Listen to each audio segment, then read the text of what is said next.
Hello again, ganda ka-chika life. Kumusta po kayo mga ka-chika? Heto na naman po tayo para sa ating panibagong showbiz update.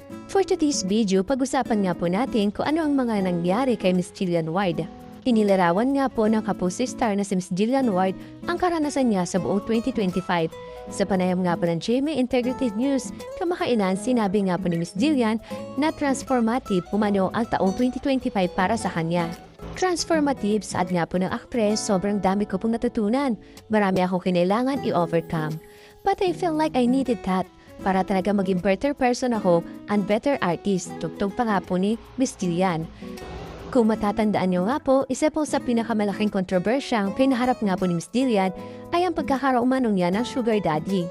Ngunit sa isang episode nga po ng Fast Talk with Boy Abunda, noong nga po October 2025, pinabulaan nga po nito ang tungkol sa isyong ito. Ayon nga po kay Miss Jillian, nagdesisyon siya magsalita dahil nga po lubhang nakakabastos na po ang mga peking balitang ibinabato laban sa kanya at sa mga magulang nito. Pinapalabas po kasi ng mga ilang netizen na galing umano sa benefactor niya ang katas na mga pinaghirapan niya tulad nga po ng sports car, tila pinabaliwala tuloy nito ang ilang taong pagsisikap niya sa industriya. Alam niyo naman po, alam ng GMA, alam niyo po Tito Boy, personally na I can afford it with my own money. Aniya nga po ni Miss Jillian. Sabi pa nga po ni Miss Jillian, hindi pa raw niya nakikita sa personal ito si Mr. Chabet kahit kailan.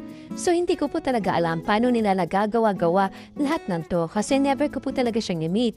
Never ko po siyang nakausap. Ani nga po ni Miss Jillian. Matatanda nga po na una rin pinabulaan ni Mr. Chabet ang nasabing intriga sa pagitan nga po nila ni Miss Jillian matapos siya matanong sa isang media conference hinggil dito.